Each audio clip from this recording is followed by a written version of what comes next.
Assalamualaikum. Welcome to Forward Public School e-learning class 9 subject maths unit 11 parallelograms and triangles theorem 11.1. I'm your teacher Rabia Khan. Page number 242 unit 11 parallelograms and triangles.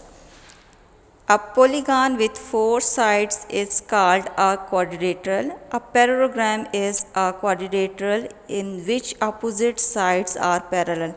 अब क्या कह रहे हैं कि जो हमारा एक पॉलीगॉन होता है उसके डिफरेंट साइड्स होते हैं, तो ये जो है फोर साइडेड की बात हो रही है, तो जिस के फोर साइड होंगे पॉलीगॉन के वो क्वाड्रिलेटरल कहलाएगा। और पैरेललोग्राम भी क्या है, एक क्वाड्रिलेटरल है और इसके अपोजिट साइड पैरेलल हैं। In this figure you can see a parallelogram, ये आपको नज़र आ रहा है, लेटर ABCD है।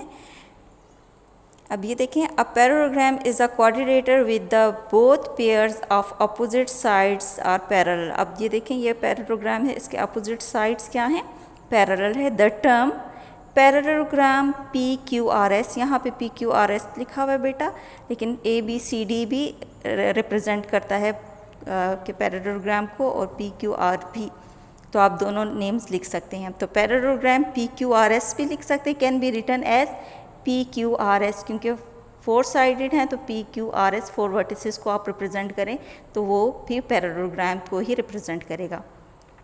इन PQRS PQ is parallel to RS। अब हम करें तो PQ, अगर मैं इसको चेंज कर दूं तो PQRS, तो PQ is parallel to RS and QR is parallel to PS by definition. उन्होंने कहा था अपोजिट साइड क्या होते हैं, पैरेलल, तो ये आपको नज़र आ जाता है। यहाँ पर देखें, the sum of four angles of a quadrilateral is 360। तो यहाँ पर आपको ये बता रहे हैं कि एक फोर साइडेड जो क्लोज फिगर होता है उसके अंदर ये जो एंगल्स होते हैं इनका सम किसके इक्वल होता है, 360 के। Let we start our theorem 11.1। Statement is in a parallelogram the opposite sides are congruent, the opposite angles are congruent, the diagonals bisect each other. अब इसमें ये क्या कह रहे हैं, इन अ पैरेललोग्राम, यानी गिवन आपको क्या है, सिर्फ एक पैरेललोग्राम, और जो ये 3 पॉइंट आपको नज़र आ रहे हैं ये आपने प्रूफ करना है कि ये इसमें पैरेललोग्राम में ऐसी बातें होती हैं कि अपोजिट साइड कॉन्ग्रुएंट होता है, एंगल्स अपोजिट एंगल्स कॉन्ग्रुएंट होते हैं, और इसके डायगोनल एक दूसरे को इक्वली डिवाइड करते हैं यानी बाइसेक्ट करते हैं। जब आप स्टेटमेंट लिख लेती हैं उसके फ़ौरन बाद हमारे पास नेक्स्ट स्टेप होता है फिगर। यहाँ फिगर आप देख रहे हैं कि ABCD, आपने लेटर्स क्लॉकवाइज या एंटी क्लॉकवाइज लिखने होते हैं, यानी ABCD लिखें या ABCD, जिस तरह से आप लिखना चाहें, लेकिन सीक्वेंस में लिखना है। तो हमने एक पैरेललोग्राम बना लिया ABCD, डायगोनल इसके ले लिए AC एंड BC। अब आप देखें इस डायगोनल से जो एंगल बन रहे हैं उनको नेम दे दिया है 1 2 3 4, और ये डायगोनल जहाँ पे एक दूसरे को कट कर रहे हैं उस पॉइंट को नेम दे दिया है E का। फिगर के बाद नेक्स्ट है गिवन। गिवन में हम जो बातें हमारे स्टेटमेंट में होती हैं वो हम फिगर में लेटर्स के थ्रू रिप्रेजेंट करते हैं और फिर इन लेटर्स को गिवन में शो करते हैं। देखें, ABCD is a parallelogram, that is AB is parallel to CD, ये नज़र आ रहा है आपको, and AD is parallel to BC, AC and BD are its diagonal, ये देखें आपको नज़र आ रहा होगा। यानी जो बातें हमने फिगर में लेटर से रिप्रेजेंट की है यहाँ पर हमने वो सिंबल से रिप्रेजेंट कर दिया गिवन में।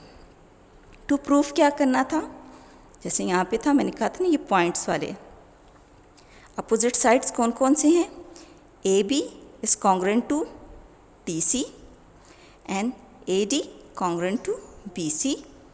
एंगल्स कौन से हैं, angle A congruent to angle C, opposite angles की बात थी ना, and angle B congruent to angle D, ये प्रूफ करना है। Then last, diagonal bisect each other, तो बाइसेक्ट क्या करेगा, A E congruent to C E and D E congruent to B E, ये हमने प्रूफ करना है। अब प्रूफ की तरफ आ जाते हैं। प्रूफ में हम क्या लेते हैं, देयरफॉर कि हमारे पास ए बी पैरेलल है डी सी के। देख रहे हैं ये फिगर मैंने यहाँ पे भी ड्रा कर लिया क्योंकि हमें हेल्प चाहिए होगी, फिगर के थ्रू हमने ये प्रूफ करना है। तो A B is parallel to D C and A C intersect them, यानी टू पैरेलल लाइन को एक थर्ड लाइन इंटरसेक्ट कर रही है। देखें आगे एक्सटेंड कर लें तो लाइन बन जाती है ना, तो ये लाइन इंटरसेक्ट करें। अब इससे बनने वाले जो एंगल है, यहाँ देखें इधर एंगल 1 एंगल 2, ये क्या हो जाएंगे, कॉन्ग्रेंट। तो हमने इक्वेशन 1 दे दिया। रीज़न क्या है, अल्टरनेट एंगल्स। सिमिलरली अब 3 4 है, यही इसी लाइन के उस पर बन रहे ना, तो इसको हमने angle 3 congruent to angle 4, equation 2। Reason इसका भी है अल्टरनेट एंगल्स। अब इस डायगोनल को ड्रा करने से हमारे पास 2 ट्राइंगल कंस्ट्रक्ट हो गई। तो हमने ले लिया ट्राइंगल ए बी सी, ये दे लें, कॉरेस्पॉन्डेंस सी डी ए लिख लिया, यानी जिस आपने यहाँ पे जिस तरह लेके गए हैं ना ए बी सी, तो सी डी ए उसी सीक्वेंस में इस ट्राइंगल के भी लेटर्स आपने लिखने हैं। अब इसमें क्या चीज़ कॉमन है, ए सी, ये देखें ए सी जो मेन लाइन है, तो ये हमारे पास क्या है, दोनों ट्राइंगल्स में कॉमन है। एंगल 3 एंगल 4 प्रूफ किया हमने ऊपर इक्वेशन 2 में। एंगल 1 कॉन्ग्रेंट टू एंगल 2, वो भी हम प्रूफ कर चुके हैं क्योंकि अल्टरनेट एंगल्स हैं। तो हमारे पास एक साइड 2 एंगल्स क्या हो गए, कॉन्ग्रेंट हो गए। जब 3 बातें कॉन्ग्रेंट हो जाती हैं, 3 एलिमेंट्स कॉन्ग्रेंट हो जाते हैं 2 ट्राइंगल्स में, तो हम क्या करते हैं, उन ट्राइंगल्स को कॉन्ग्रेंट ट्राइंगल्स कहते हैं। तो यहाँ पे हम कह सकते हैं therefore triangle A B C is congruent to triangle C D A. अब पोस्टुलेट लिखना होता है, तो आप देख सकते हैं एंगल साइड एंगल, देखें ए सी फिर एंगल सी और 1 है। यहाँ पे हमारी अरेंजमेंट आगे पीछे हो सकती है, लेकिन आपने पोस्टुलेट लिखते वक्त फिगर को देखना है, फिगर में कैसे गिवन है। तो एंगल ए है, फिर ए सी है एंड एंगल 3 है, तो एंगल साइड एंगल। तो पोस्टुलेट क्या लिखा है, angle side angle congruent to angle side angle, क्योंकि दूसरे ट्राइंगल में भी यही है एंगल साइड एंगल। दोनों इसी रीज़न से क्या हो गए, दोनों ट्राइंगल कॉन्ग्रेंट हो गए। तो हमारे पास क्या था, A B congruent to C D आ गया, क्यों, corresponding side of congruent triangle. जब ये दोनों ट्राइंगल कॉन्ग्रेंट हो गए तो ए बी और डी सी दोनों क्या हो गए, कॉन्ग्रेंट हो गए। इसी तरह ये वाली साइड इस ट्राइंगल की B C congruent to A D, क्योंकि ये भी ट्राइंगल के साइड हैं, तो रीज़न क्या है, corresponding side of congruent triangle. अब ये एंगल बी और एंगल डी ये भी ट्राइंगल के एंगल्स हैं, तो ये दोनों भी क्या होंगे, कॉन्ग्रेंट हो गए। तो इसका भी रीज़न यही होगा, corresponding angles of congruent triangles, यानी एंगल्स और साइड आप देख के लिखेंगे। जब साइड को करें तो साइड लिखेंगे, जब एंगल को कॉन्ग्रेंट कर रहे हैं तो आपने एंगल लिखना है। अब ए और सी की बारी आ गई। अब देखें ए को हमने बाइसेक्ट किया ना, ये लाइन से आ गया, तो 1 और 4 को जब ऐड करते हैं तो ये होल ए एंगल बनता है। तो क्या कर लिया, इक्वेशन 1 और 2 को ऐड किया, तो measurement angle 1 plus measurement angle 4 के आ गया is equal to measurement angle 2 plus measurement angle 3।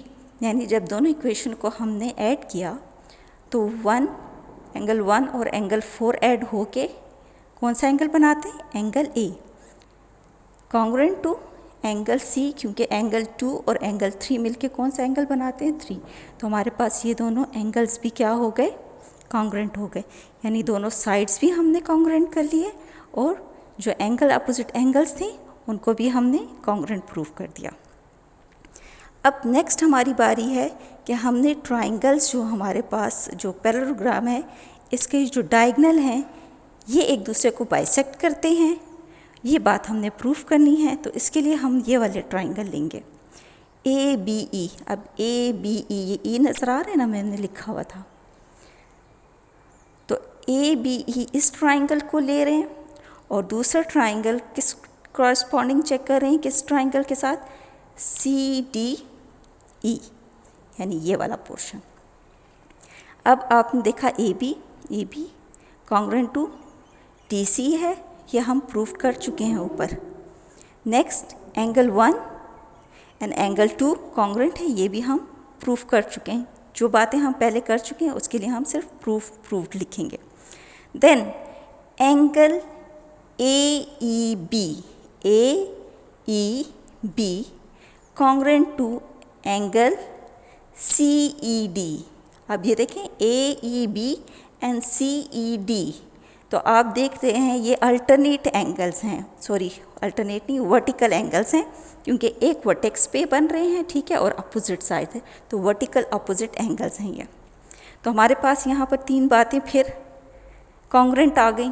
तो हमारे पास ये triangle ABE congruent to triangle CDAK हो गया। पास्टुलेट अब इसका कैसे लिखेंगे, यहाँ पर चेक करें, एंगल 1 था, साइड हमारे पास AB है, दूसरा एंगल हमारे पास AE है, यानी 2 एंगल्स हैं, एक साइड है तो हम एंगल साइड लिख लेंगे या साइड एंगल लिख लेंगे। तो हमारे पास दोनों तरीके से आप लिख सकते हैं। तो यहाँ पर हमने क्या लिख दिया कि triangle ABE congruent to triangle CDE, postulate है side angle congruent to side angle. Hence AE congruent to CE, जाहिर है ये तो आपके पास है ना, एंगल का साइड आ रहा है ना इस ट्राइंगल का, तो क्या हो जाएगा, corresponding side of congruent triangles. And BE and DE also congruent, why, corresponding side of congruent triangle, क्योंकि हमने ट्राइंगल को क्या कहा था, ये दोनों ट्राइंगल कॉन्ग्रुएंट हो चुके, तो रिमेनिंग साइड्स भी क्या हो जाएंगे, कॉन्ग्रुएंट हो जाएंगे। तो यहाँ पर हमने ये थर्ड जो पार्ट था कि डायगोनल बाइसेक्ट करते हैं, तो वो हमने प्रूफ कर दिया। क्रॉलरी देख लें, अ diagonal of a parallelogram divides the parallelogram into 2 congruent triangles. अब क्रॉलरी में हमें एक रिज़ल्ट और वो बता रहे हैं कि एक पैरेललोग्राम के जब डायगोनल ड्रा करते हैं तो वो पैरेललोग्राम को 2 कॉन्ग्रुएंट ट्राइंगल्स में डिवाइड करते हैं। जैसा कि आपने यहाँ पर देख लिया कि AC को जब हमने ड्रा किया तो ABC जो ट्राइंगल बना था, CDA दोनों क्या आ गए थे, कॉन्ग्रुएंट आ गए थे। तो यहाँ पर हमारा थ्योरम 11.1 का एंड हो जाता है। स्टे होम, स्टे सेफ, अल्लाह हाफिज़।